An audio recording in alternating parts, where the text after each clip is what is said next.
Radhe Radhe students, मेरा नाम है गिरीश नायक और आप सभी का स्वागत है दिल्ली एस एकेडमी के ई लर्निंग प्लेटफॉर्म पर।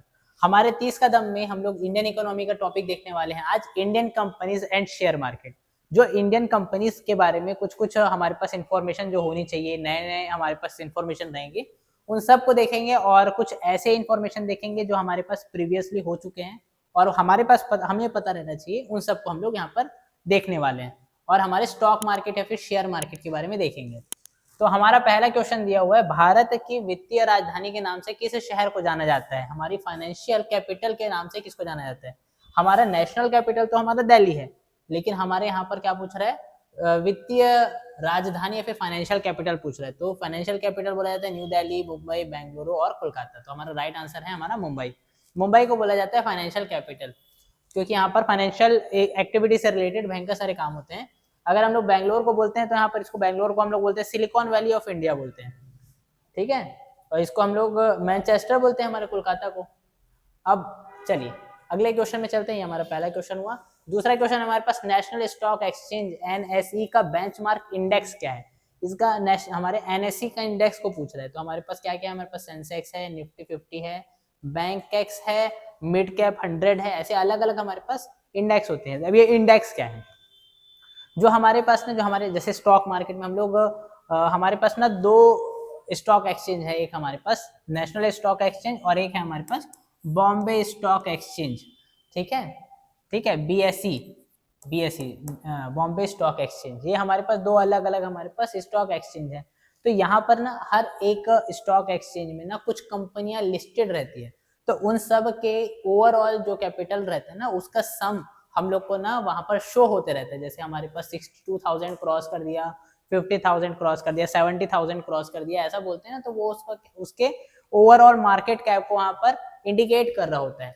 तो अगर ओवरऑल में हम लोग को यहाँ पर कमी दिखाई देती है कि यहाँ पर मार्केट में से पैसे लोग निकाल रहे हैं, तो फिर ये क्या होता है, हम लोग को जो हमारा सेंसेक्स है या फिर हमारा निफ्टी है वो नीचे जा रहा है, ऐसा बोलते हैं। जब बहुत सारे पैसे आते हैं तो मार्केट ऊपर जा रहा है बोलते हैं। वो इसी बात को रिप्रेजेंट कर रहा होता है। तो हमारे पास अलग अलग जो हमारे पास स्टॉक एक्सचेंज रहते हैं ना, उसके अलग अलग हमारे इंडेक्स हैं। तो अगर हम लोग सेंसेक्स की बात की जाए तो ये हमारे पास बॉम्बे स्टॉक एक्सचेंज को रिप्रेजेंट करने का काम करता है। और जो निफ्टी 50 है, जिसमें टॉप 50 कंपनीज को एनरोल किया जाता है, वो हमारे पास एनएसई के लिए हमारा इंडेक्स के मतलब इंडेक्स है हमारा निफ्टी 50। चलिए, तो हमारा right answer option number B. अगले क्वेश्चन में चलते हैं। भारत में स्टॉक मार्केट को कौन सा संगठन रेगुलेट करता है? हमारे बीएसई को कौन रेगुलेट करता है? तो भाई हमारा सेबी, ठीक है, security and exchange board of India, हमारा सेबी। अब अगले क्वेश्चन में चलते हैं। आईपीओ का फुल फॉर्म क्या है? आईपीओ क्या होता है? Initial public offering. ये क्या होता है? अगर कोई कंपनी पहली बार अपने शेयर मार्केट में लेके आती है तो उसको बोलते हैं आईपीओ। एक होता है एफपीओ, ठीक है, एक होता है आईपीओ और एक होता है एफपीओ। फॉलो ऑन, जो हमारा एफपीओ होता है, फॉलो ऑन, ठीक है। ये हमारा क्या रहता है? एफपीओ जो रहता है हमारे पास सबसे कोई भी कंपनी का आईपीओ जो है ना एक ही बार आ सकता है। तो पहली बार आईपीओ आता है, उसके बाद फिर जितने भी बार उसको फंड की जरूरत रहेगी वो अपना एफपीओ लेके आएगा। तो हमारा इसमें राइट आंसर क्या होगा? इनिशियल पब्लिक ऑफरिंग, ठीक है, ऑप्शन नंबर सी। अगले क्वेश्चन में चलते हैं। अगला है हमारे पास, भारत में सबसे बड़ी प्राइवेट सेक्टर की कंपनी कौन सी है जो सबसे ज्यादा लोगों को रोजगार देती है? ये एकदम अच्छे से ध्यान रखने की चीज है भाई। हमारे पास इन्फोसिस ऑप्शन में है, Reliance industry, TCS, Tata consultancy services और एचडीएफसी। ऐसे देखा जाए तो हमारे पास जो टाटा ग्रुप है, टाटा ग्रुप अलग अलग बहुत सारे अलग अलग यूनिट से मिलकर बना हुआ है, अलग अलग इंडस्ट्री से मिलकर बना हुआ है। तो ऐसे में देखा जाए तो टाटा एक बड़ा नाम हो जाता है, लेकिन यहाँ पर स्पेशली यहाँ पर बोल रहे हैं टाटा कंसल्टेंसी सर्विसेज, ठीक है। तो टीसीएस की बात सेपरेटली कर रहे हैं। तो एक ये हमारे पास ऑप्शन राइट है और हमारे पास एक इन्फोसिस हमारा राइट है, ठीक है। तो राइट आंसर होगा हमारा ऑप्शन नंबर ए ही होगा, क्योंकि यहाँ पर सिर्फ टीसीएस को बोल रहे हैं, बाकी टाटा के और ग्रुप को यहाँ पर मर्ज नहीं कर रहे। तो हमारा right answer option number A. अगले क्वेश्चन में चलते हैं। स्टॉक मार्केट में बियर मार्केट, ठीक है, बियर मार्केट का मतलब क्या होता है? बियर मार्केट, देखिए दो चीज को ध्यान रखना है। एक हमारे पास बियर ट्रेंड और एक होता है बुलिश ट्रेंड। जब मार्केट लगातार वहां पर से पैसे कम होते जा रहे हैं, मतलब तो मार्केट अगर गिरते जा रहे हैं तो उसको बोलते हैं हम लोग बियरिश ट्रेंड। अगर हम लोग बात करें मार्केट लगातार ऊपर चढ़ते जा रहा है तो उसको बोलते हैं हम लोग बुलिश ट्रेंड। ठीक है, तो हमारे पास क्या बोल रहे हैं यहाँ पर, किस चीज को रिप्रेजेंट कर रहे हैं, तो राइजिंग, फॉलिंग, स्टेबल और हाई वोलेटाइल। तो हमारा फॉलिंग को शो करता है हमारा बियरिश ट्रेंड। तो राइट आंसर हमारा ऑप्शन नंबर बी। अगले क्वेश्चन में चलते हैं, अमूल ब्रांड के लिए कौन सी भारतीय कंपनी मशहूर है। ठीक है, अमूल ब्रांड जो हम लोग देखते हैं ना, मेन कंपनी का नाम क्या है उसका, तो ब्रिटानिया, नेस्ले इंडिया, GCMMF और ITC। तो भाई राइट आंसर होगा हमारा GCMMF, Gujarat cooperative milk marketing federation. ठीक है, और जो हमारे यहाँ व्हाइट रेवोल्यूशन हुआ था, जिसमें हम लोग दुग्ध के प्रोडक्शन के मतलब अलग ही लेवल पे पहुंचे, उसकी अगर हम लोग बात करें तो उसमें हमारे अमूल का बहुत बड़ा योगदान है। तो हमारा इसमें right answer option number C होगा। अगला क्वेश्चन है हमारे पास, डीमैट अकाउंट में डीमैट का मतलब क्या होता है, डीमैट का फुल फॉर्म क्या है, तो डिपॉजिट मटेरियल, डीमटेरियलाइज्ड, या फिर डेट मैच्योरिटी, या फिर डिजिटल मार्केट। तो हमारा राइट आंसर होगा ऑप्शन नंबर बी, डीमटेरियलाइज्ड। ठीक है, जो अकाउंट होता है ना, डीमैट अकाउंट को क्या बोलते हैं हम लोग, डीमटेरियलाइज्ड अकाउंट बोलते हैं। तो हमारा ऑप्शन नंबर बी हमारा राइट होगा। अगला क्वेश्चन है हमारे पास, रिलायंस इंडस्ट्रीज के फाउंडर कौन है। तो हमारे फाउंडर को पूछ रहे हैं ना, अभी वहां पर CEO कौन है वो सब नहीं पूछ रहे, फाउंडर के बारे में पूछ रहे। तो मुकेश अंबानी, अनिल अंबानी, धीरू भाई अंबानी और रतन टाटा। तो ये तो टाटा जी तो बाहर है। ठीक है, राइट आंसर कौन होगा, धीरू भाई अंबानी, ऑप्शन नंबर सी। चलिए अगला है हमारे पास, इन्फोसिस किस सेक्टर से संबंधित है।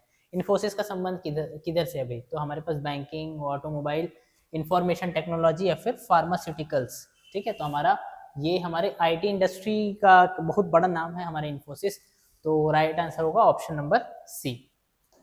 अगला क्वेश्चन, भारत में सबसे बड़ा पब्लिक सेक्टर बैंक कौन सा है। इसको हम लोग देख चुके हैं, SBI सबसे बड़ा बैंक है हमारे यहाँ पब्लिक सेक्टर में। अब अगर हम लोग बात करते हैं और ऐसे ओवरऑल बात करें तो HDFC का अगर मार्केट कैप देखा जाए तो वो ज्यादा बड़ा हो जाता है। अगला क्वेश्चन, सेंसेक्स में कितनी कंपनियां शामिल है। सेंसेक्स बताया मैं, एक होता है सेंसेक्स हमारे पास, एक नेशनल जो हमारा सेंसेक्स है, और एक हमारे पास निफ्टी 50 है। तो निफ्टी 50 में 50 कंपनियां, तो सेंसेक्स में कितनी कंपनियां, 30 कंपनियां। तो ऑप्शन नंबर 20 का राइट होगा।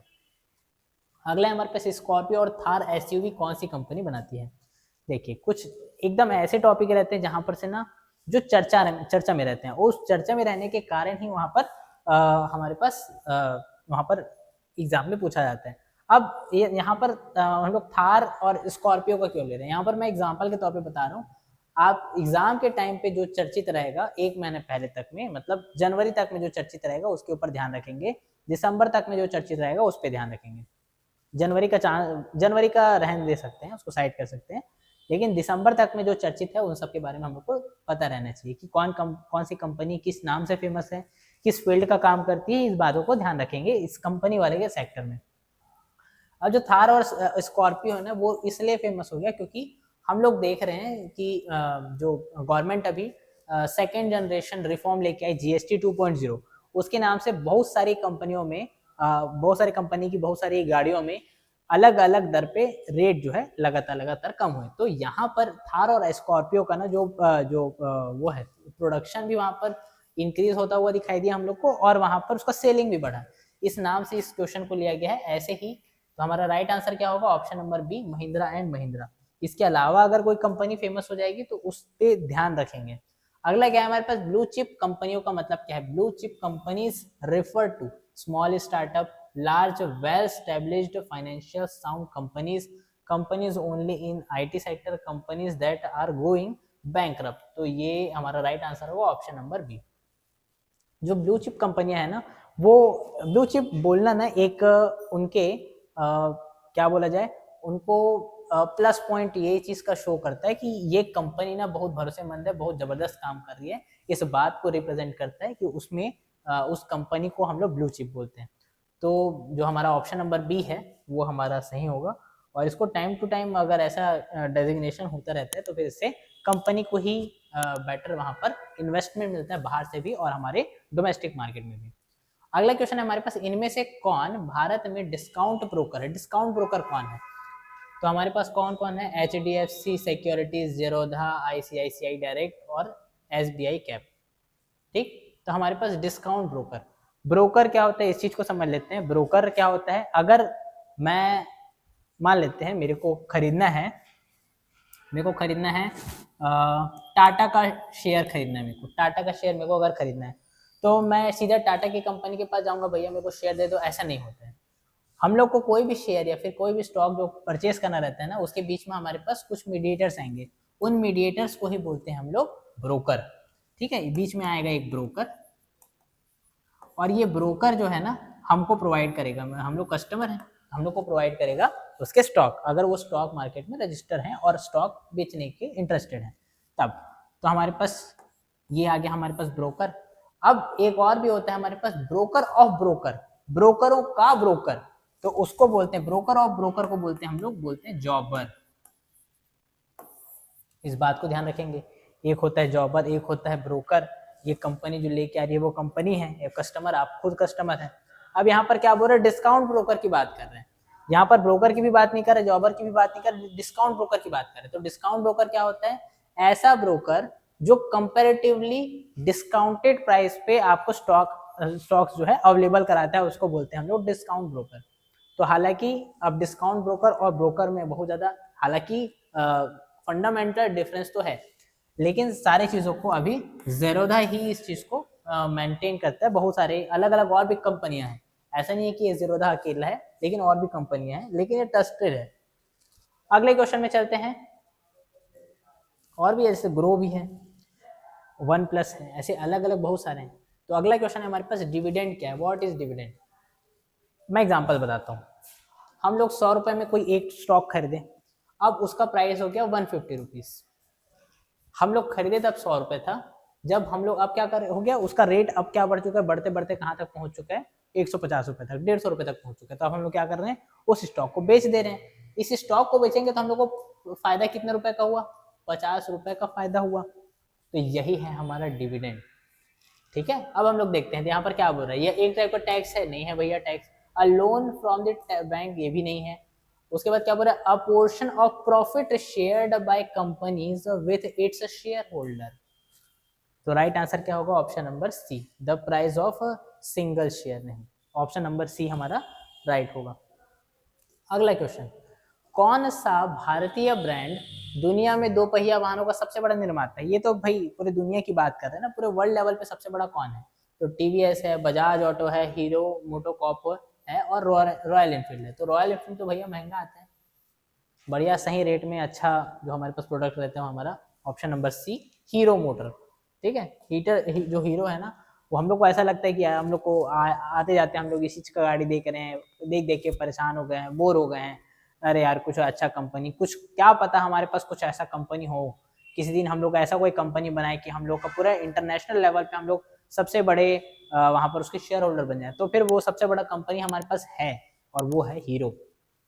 अगले क्वेश्चन में आते हैं, शेयर की फेस वैल्यू क्या है। फेस वैल्यू क्या होता है, तो हमारे पास अलग अलग देख लेते हैं। हमारे पास the current market price, the original value stated on the share certificate, the high price in 52 weeks, the price at which it is sold to a friend. तो ये सब नहीं है भैया, ऑप्शन नंबर बी हमारा शेयर सर्टिफिकेट पर बताई गई जो ओरिजिनल वैल्यू है उसी को ही बोलते हैं शेयर की फेस वैल्यू।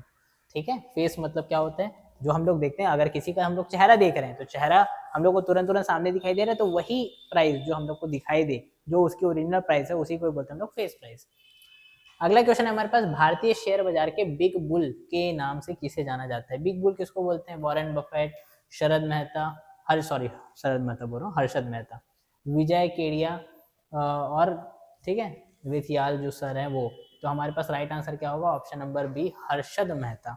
ठीक है, इसके केस के बारे में आप लोग सुने ही होंगे, इसके ऊपर बहुत सारा वो भी बना है, डॉक्यूमेंट्री भी बना है, मूवी भी बना है, वो भी बना है, और हमारे पास वेब सीरीज भी हम लोग को मिलता है।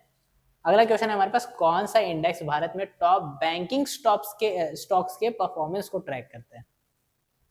तो एक होता है हमारे पास बैंक निफ्टी, ठीक है, एक है हमारे पास बैंक निफ्टी, एक ये भी है। लेकिन यहाँ पर क्या बोल रहे हैं, ठीक है, हमारे पास यहाँ पर ऑप्शन क्या क्या दिया हुआ है, Nifty auto, Nifty bank, Nifty pharma, Nifty IT. तो हमारे पास निफ्टी बैंक, और इसी को ही बोलते हैं बैंक निफ्टी। ठीक है, बैंक निफ्टी ही निफ्टी बैंक है। ठीक है, चलिए अगले क्वेश्चन में चलते हैं। अगला क्वेश्चन है हमारे पास, इन लेट 2024 2024 की बात कर रहे हैं, किस कंपनी का आईपीओ एलआईसी को पीछे छोड़कर भारतीय इतिहास का सबसे बड़ा आईपीओ बना है? और क्योंकि ये चर्चा का विषय था, है और रहेगा भी, क्योंकि जब तक इसका रिकॉर्ड नहीं तोड़ेगा तब तक ये रिकॉर्डेड रहेगा। हमारे पास ऑप्शन क्या क्या है? स्विगी हो गया, hyundai मोटर्स हो गया, टाटा मोटर्स हो गया और ओला इलेक्ट्रिक्स हो गया। तो ओला का तो भैया अभी मैं कुछ नहीं कहूँगा, इसका तो मार्केट ऐसा गिर रहा है। स्विगी भी इतना बड़ा कोई कंपनी नहीं है, तो एक है hyundai मोटर्स और टाटा मोटर्स। तो भाई याद रखेंगे कि जो टाटा मोटर्स है ये हमारे पास टॉप में रहेगा, ऑप्शन नंबर सी। अगला, किस भारतीय समूह ने हाल ही में अपनी हॉस्पिटैलिटी और एफएमसीजी बिजनेस के लिए दो अलग अलग लिस्टेड कंपनियों के बड़े ड्रीमर्स की घोषणा की है? ठीक है, चलिए हमारे पास डीमर्जर्स की घोषणा की है। डीमर्जर कर रहे हैं ना, मतलब मर्जर से डीमर्जर। अब हमारे पास ऑप्शन क्या क्या है? रिलायंस हो गया, टाटा ग्रुप हो गया, आईटीसी लिमिटेड और अडानी ग्रुप। ठीक है, अपने क्या कर रहे हैं? अलग अलग डीमर्जर कर रहे हैं ना। मर्जर और डीमर्जर को समझते हैं। अगर दो कंपनियां आपस में मिल जाए तो उसको मर्जर बोलते हैं, और अगर अलग अलग हो जाए तो उसको बोलते हैं डीमर्जर। ठीक है, तो हमारा टाटा ग्रुप इसका आंसर होगा। टाटा ग्रुप इसका राइट आंसर है। अगला क्वेश्चन है हमारे पास, 2024 में कौन सी भारतीय कंपनी 25 लाख करोड़ के मार्केट कैप को पार करने वाली पहली कंपनी? तो ये है भाई रिलायंस इंडस्ट्रीज। ठीक है, रिलायंस जो है इसमें बहुत बड़ा नाम है, तो ये आंसर राइट है। अगला क्वेश्चन है हमारे पास, फरवरी 2024 में आरबीआई ने किस फिनटेक के पेमेंट पर कड़ी पाबंदियां लगाई?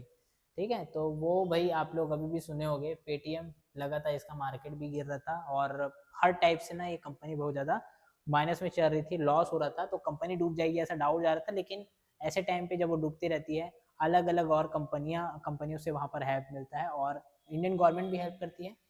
तो अभी सर्वाइवल मोड से तो आगे बढ़ चुकी है। अभी कंपनी का एग्जैक्ट अभी क्या स्थिति है इस चीज़ का तो कंपनी ही जानेगी।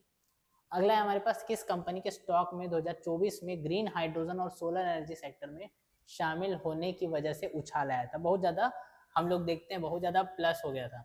तो कौन सा है? तो Suzlon energy, Tata power, Adani green energy, all of the above. तो भैया ये तीनों ही ऐसी कंपनियां हैं जो तीनों ही हमारे सोलर एनर्जी के फील्ड में काम कर रही है, ग्रीन हाइड्रोजन के लिए काम कर रही है। ठीक है, तो हमारा राइट आंसर होगा option number D, all of the above. अगला, सेबी ने हाल ही में ऑप्शनल आधार पर T+0 सेटलमेंट, ठीक है, इसको समझते हैं क्या होता है। जैसे हम लोग को ना, हम लोग स्टॉक मार्केट में इन्वेस्ट करते हैं ना, तो हम लोग पैसे डालते हैं, तो हम लोग को आज हम लोग पैसे डाले, मान लेते हैं 10 दिन के बाद मेरे को ना 3 जनवरी को, मान लेते हैं 3 जनवरी को मेरे को पैसा निकालना है। हालांकि यहाँ पर वो जो वर्किंग डेज के आधार पे काउंट होते हैं, तो 3 जनवरी को निकालना है मेरे को पैसा। अब 3 जनवरी को मेरे को पैसा निकालना है, तो पहले ऐसा सिस्टम रहता था 3 जनवरी को आप वहाँ पर डाल दो, पैसा निकालने के लिए, रिडीम करने के लिए डाल दो, तो आपको 5 जनवरी मतलब जिस दिन आप डाले हो उसके बाद फिर 2 और दिन लगेगा, उसके बाद फिर आपका पैसा मिल जाएगा। ऐसा सिस्टम रहता था पहले। अब सेबी क्या बोलता है, इसी को ही चेंज किया और इसको क्या कर दिया T+1, और अभी बात चल रही है T+0 करने की। मतलब जिस दिन आप रिडीम के लिए डालोगे, जिस दिन आपको पैसा निकालने के लिए डालोगे, आपको उसी दिन पैसा मिल जाए।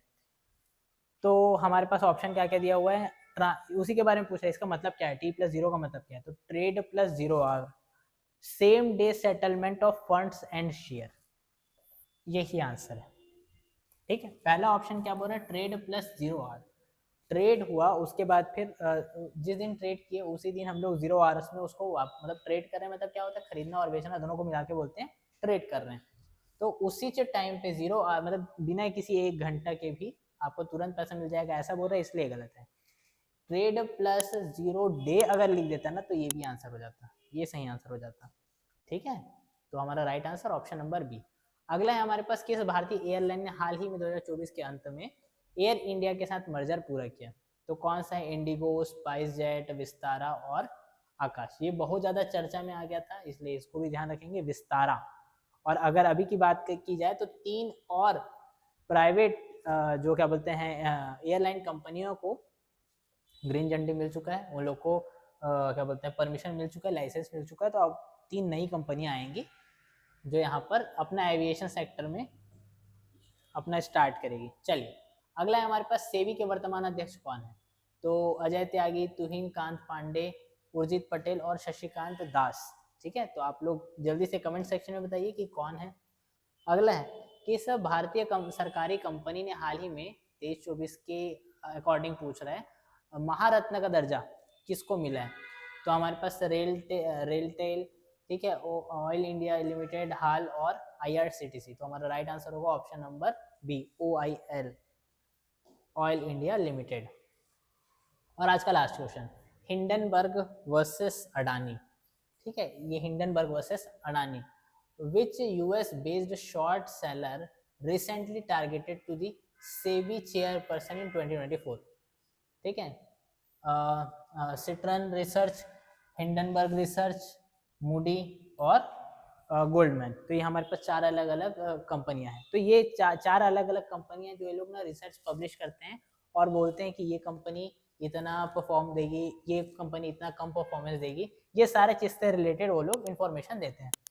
अब तो इसमें वैसे आंसर आएगा right answer option number B. लेकिन हिंडनबर्ग रिसर्च और ऐसे बहुत सारी कंपनियां हैं जो ना कंपनियों को ना टारगेट करती है और शॉर्ट सेलिंग करके ना पैसे कमाती है।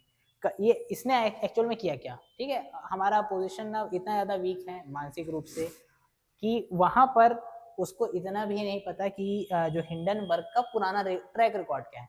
हिंडनबर्ग एक्चुअल में क्या करता है, किसी कंपनी के ऊपर जिसके ऊपर उसको भरोसा है कि ये कंपनी तो किसी भी स्थिति में रहे वो बहुत ज्यादा ग्रो करेगी, उस कंपनी के बाद ना उस कंपनी के बारे में ना नेगेटिव इन्फॉर्मेशन को फैलाती है।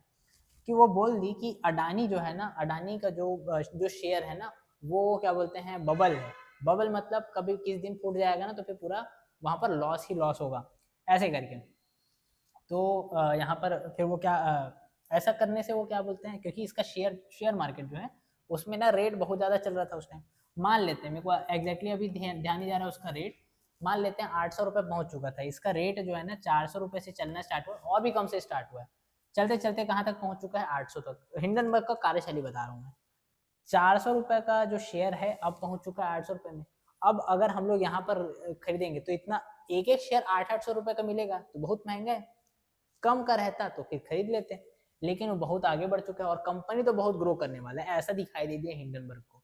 तो हिंडनबर्ग क्या करेगा, इसके संबंध में उल्टा सीधा रिपोर्ट छापेगा। उस रिपोर्ट को देख के लोग इस बात को, उसका हिस्ट्री को देखे बिना इसको मान लिए कि क्या बोलते हैं, अरे यार कंपनी बेकार है, कंपनी गिरेगा, लॉस हो जाएगा हम लोग को, तो ऐसे करते हैं पैसा निकाल लेते हैं ऐसे करके। तो अभी 800 रुपये जब चल रहा है उस टाइम पे लोग क्या कर रहे हैं, जल्दी जल्दी जल्दी जल्दी अपना पैसा निकालते जा रहे हैं। पैसे निकालते जाएंगे ना तो कंपनी का जो मार्केट जो है ना, मार्केट का जो क्या बोलते हैं जो ग्राफ है ना लगातार ऐसा नीचे गिरता हुआ दिखाई दे देगा। उस डर में फिर और लोग भी पैसे निकालेंगे, तो लगातार लगातार अडानी के पास जो पैसा रहेगा ना वो लगातार लगातार उसके जो स्टॉक का प्राइस रहेगा ना एकदम गिर जाएगा। और अब इसका रेट इतना हो चुका है 400-500 के आसपास हो चुका है, मान लेते हैं 450 रुपये हो चुका है। अब ये रेट ऐसा है कि हिंडनबर्ग खरीद सकते हैं।